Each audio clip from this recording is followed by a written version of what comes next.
Hi everybody, today we're going to make a little bird out of clay. Now you might want to make a cardinal or a bluebird or really whatever kind of bird you want to make. They start pretty much the same way. You also want to decide whether or not you're going to make a little nest for your bird as well.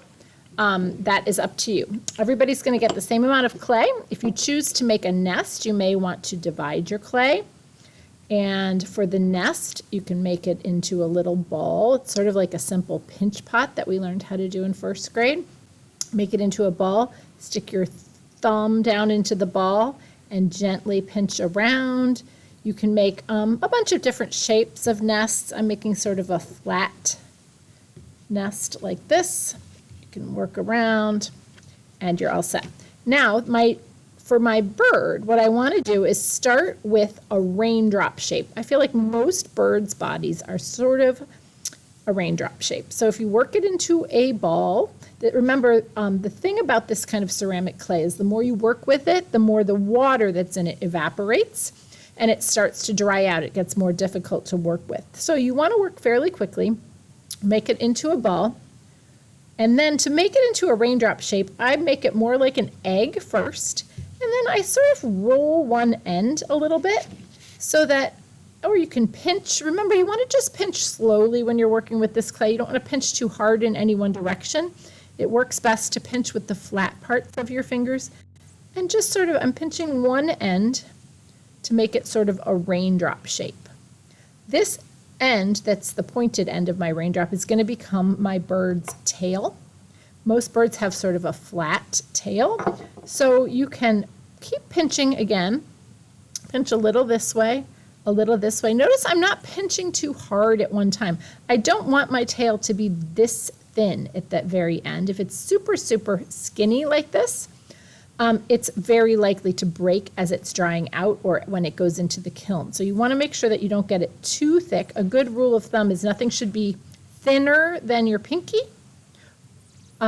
So you want to just work the tail a little bit. You can smooth out some cracks with your fingers if you need to. It depends on if you want your bird's tail to tip up a little bit or down. It's up to you.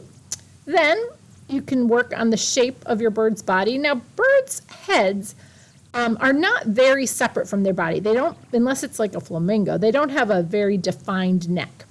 So I think a good way to make the head shape of your bird is to do sort of the A-OK sign and go like this and just gently, again, really gently squeeze. And see, as I'm gently squeezing, I'm making the head stick up just a little bit. It does not need to be very separate from your body. And you can just smooth with your fingers anywhere that it cracks.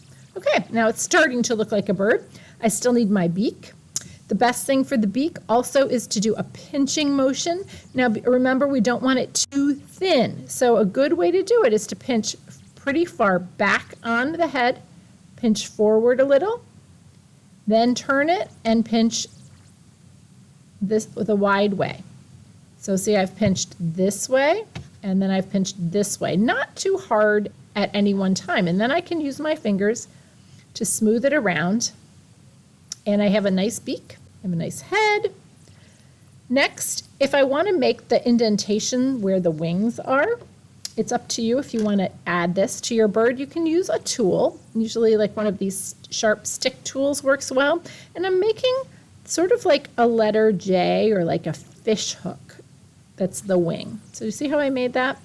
And then I'm going to push with my thumb right down along underneath. And that will make that wing stick out just a little bit. You can smooth it in. If you don't like it, you can always smooth it back over. And then on the other side, I'm going to do the same. I'm going to make that sort of J kind of a shape. I'm going to push down underneath so that wing sticks out a little bit. You can add some texture into your bird's feathers if you'd like with one of these tools as well. You also may want to add some eyes for your bird. You can use the flat end of your stick if you want a little bit bigger eye. If you want a little pupil in it, you could use the pointy end. It's really up to you.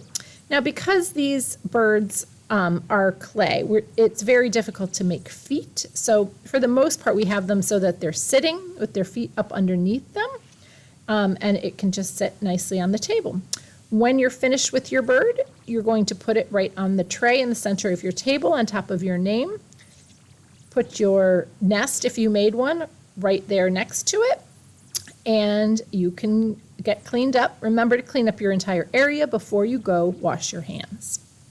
So just to review one more time very quickly the steps of your bird. If you're going to make a if you're going to make a nest, separate your pieces. Make your bird shape, make your clay into a raindrop shape.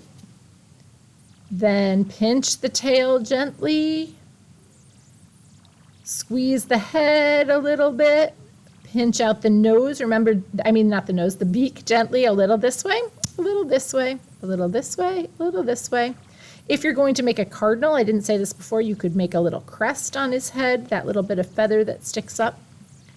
And then if you want to make your wing shapes, you can, and you're on your way. So have fun making your bird, and I will be here to help. Thanks.